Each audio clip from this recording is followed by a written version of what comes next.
adıma. Mənə yenə tənha gecələr, gecələr, gecələr, gecələr, qapqara zalim gecələr.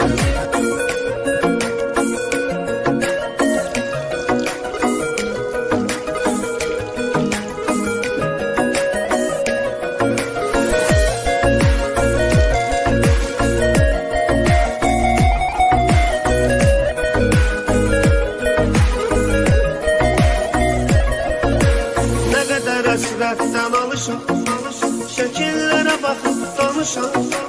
Çox istəyirdi qovuşam, vermədi fürsət gecələr.